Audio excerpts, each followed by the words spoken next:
E aí, meus queridos e queridas, como é que vocês estão, beleza? Bora para mais um videozinho aqui. Agora eu vou falar um pouco sobre estudo observacional e experimento, né? E um pouco sobre planejamento de estudo estatístico. Vou começar a falar sobre planejamento de estudo estatístico. Pode ser que vocês, seja lá quem esteja me assistindo, não tenham que fazer algum estudo estatístico, mas às vezes você tem que interpretar sobre algum, tá? Inclusive vou até colocar nos comentários um que eu caí, eu li um estudo, eu caí igual um pato, velho, e era um estudo merda, eu reclamei no Facebook e o caramba 4, tudo bem que ainda levantei, eu fiquei um pouco com o pé atrás em cima disso, mas estudo pós-moderno é uma merda, eu caí, tá nos comentários dos vídeos, tá bom? Se você quiser ir lá no Facebook tirar um sarro da minha cara, pode ir, porque eu mereço.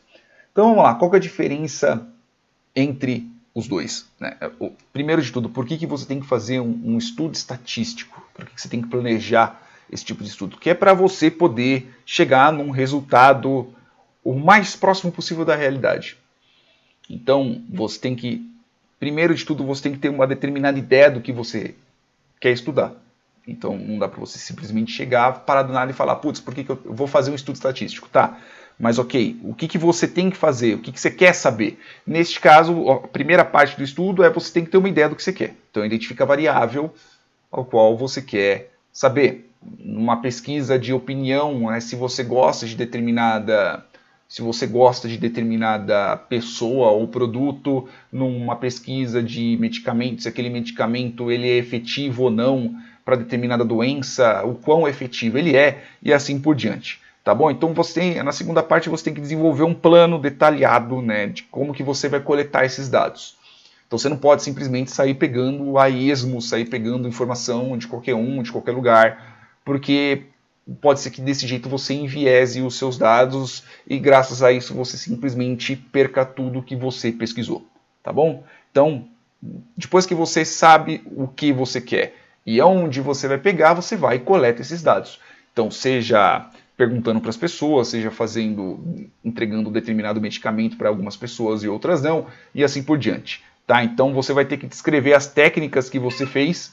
Então, os dados usando técnicas estatísticas, técnicas de estatística descritiva, então você vai ter que saber qual que é a média, qual que é o desvio padrão daquilo, quantas foram coletadas e saber descrever, dividir, por exemplo, entre determinadas faixas etárias. Isso eu vou colocar um pouco mais para frente, tá? Depois disso você tem que interpretar e tem que saber quais são os resultados em cima disso, tá bom? Agora, qual que é a diferença entre os dois quando você está fazendo um estudo observacional e você está fazendo um experimento? Quando você está fazendo um estudo observacional, você não influencia na resposta das pessoas. É lógico, no estudo observacional, dependendo do que você fizer, pode ser que você influencie. Pô, você está falando que não influencia, que influencia? Como assim? Então vamos colocar, por exemplo, um estudo observacional simples, vamos dizer assim, né? Então quer ver um exemplo? O exemplo de estudo observacional é uma pesquisa de satisfação. É lógico que até mesmo a ordem que você coloca as pesquisas ou como que você pergunta para a pessoa pode ser que você influencie no que ela está querendo dizer, o local ao qual você está, a vestimenta ao qual você está. Então, o jeito que você inclusive tem que perguntar num estudo observacional é meio complicado, vamos dizer assim. Existem técnicas para isso, né? Mas, por exemplo, um estudo observacional que nem está aqui escrito no livro.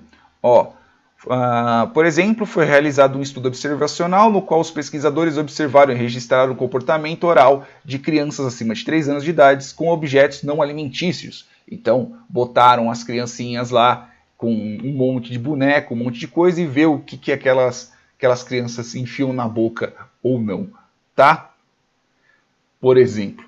Então você não está influenciando na resposta da pessoa, você não está influenciando no comportamento dela, nem nada do tipo. Você simplesmente só está observando aquele resultado. Por exemplo, o estudo observacional, por exemplo, é saber quantos carros da marca Volkswagen passam na minha frente. em determinada rua, por exemplo. Sei lá, que é para você poder inferenciar sobre a preferência do brasileiro com carro.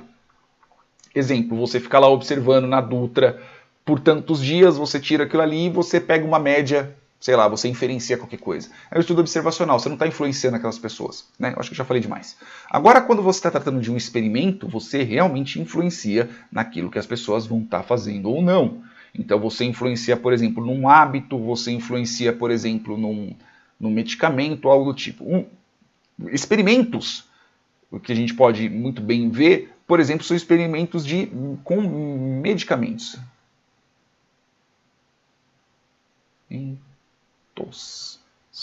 Medicamentos. Então, quando você faz isso, né, na grande maioria dos casos, você faz o quê? Você separa uma parte que é o grupo de tratamento. Então, vamos considerar que eu tenha um medicamento que é para controle de, sei lá, uma encravada, né? Uma pomada para controlar uma encravada. Aí eu seleciono tantas pessoas, né? Aí com encravada, com problema de unha encravada, e essas X pessoas vão usar o medicamento, e as outras pessoas, que elas vão estar no grupo de controle, elas vão passar um placebo. Então é um medicamento que não tem efeito nenhum, é, sei lá, é só uma pomada de gelatina, por exemplo. E aí você vai fazer, logo depois disso, você vai ter que ver qual, depois de um delta de tempo, você vai ter que ver se o grupo de tratamento teve uma melhora acima da melhora do grupo de controle. Então a gente está tratando sobre medicamentos, a gente está tratando, por exemplo, sobre comportamentos, pode ser. Então você vai fazer um controle, sei lá, tipo, se pessoas que comem mamão, elas diminuem o hábito delas de fumo, por exemplo. Você está mexendo no que aquelas pessoas estão fazendo, você está mexendo no que aqueles bichos, naquelas plantas. Vou testar, por exemplo, um adubo para ver se batata cresce melhor com esse meu adubo ou se não cresce. Aí eu boto esse meu adubo novo com, sei lá, com nada lá no meio e ver se melhora, ou com outro adubo, sei lá. Você realmente está influenciando naquilo ao qual você está mexendo, ok? Você compara com aquilo que você quer observar, aquilo que você quer ver se tem realmente uma mudança, com alguma coisa que não tenha mudança alguma, ou que não deveria ter, né? Então vamos dizer que dessas 10 pessoas, 9 melhoram com o tratamento e 8 melhoram sem tratamento, e aqui eu tenho 10 de um lado, eu tenho 10 do outro, putz. Então pode ser que meu tratamento, né, não seja exatamente o melhor de tudo, mas se eu tiver, sei lá, 9 pessoas melhorarem e aqui uma pessoa melhorou, pode ser problema da amostra, pode ser N fatores, dependendo de como que você seleciona, tá? Agora na questão de como você selecionar, aí eu vou falando nos próximos vídeos. Beleza, meus amores? Desculpa por ser prolixo, mas queria deixar bem claro sobre o assunto, ok? Não sou pesquisador, eu sou formado em ciência da computação, não fiz nenhuma pesquisa, mas pelo menos a gente para ter uma ideia de como é que fazem as coisas, beleza? Nos próximos vídeos nós continuaremos o assunto. Beijos e até mais!